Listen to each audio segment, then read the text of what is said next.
দিনাজপুরে ধান কাটা মাড়াইয়ে কম্বাইন হারভেস্টার মেশিন কৃষকদের গলার কাঁটা হয়েছে। বারবার মেশিন নষ্ট হয়, সময় মতো ধান কাটতে না পারা এবং সরবরাহকারী প্রতিষ্ঠানের অসহযোগিতায় বিপাকে পড়েছেন তারা, হচ্ছেন ক্ষতিগ্রস্ত। এ বিষয়ে পাওয়া অভিযোগ তদন্ত করে ব্যবস্থা নেওয়ার আশ্বাস দিয়েছে কৃষি বিভাগ।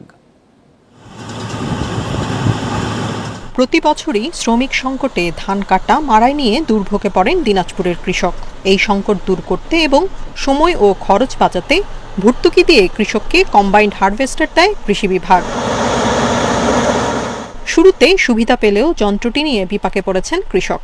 16 থেকে 17 লাখ টাকায় কেনা এসব যন্ত্র বারবার নষ্ট হলেও কোনো সেবা দিচ্ছে না কোম্পানি, বরং কৃষকদের বেশি দামে যন্ত্রাংশ কিনতে বাধ্য করার পাশাপাশি কিস্তির টাকা নিয়েও করা হচ্ছে হয়রানি।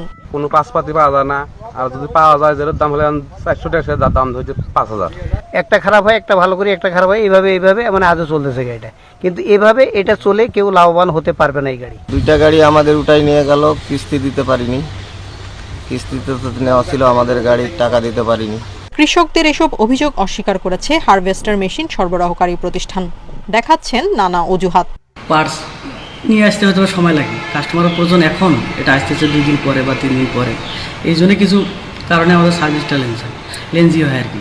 কৃষকদের ভোগান্তির বিষয়ে তদন্ত করে ব্যবস্থা নেওয়ার আশ্বাস দিয়েছেন কৃষি কর্মকর্তা। উপজেলা প্রশাসনের সহযোগিতায় আমরা কোম্পানির সাথে এবং কৃষকের সাথে আলোচনা সাপেক্ষে এটির যথাযথ ব্যবস্থা গ্রহণ করব এবং আশা করি সমস্যাটির দ্রুত সমাধান হবে।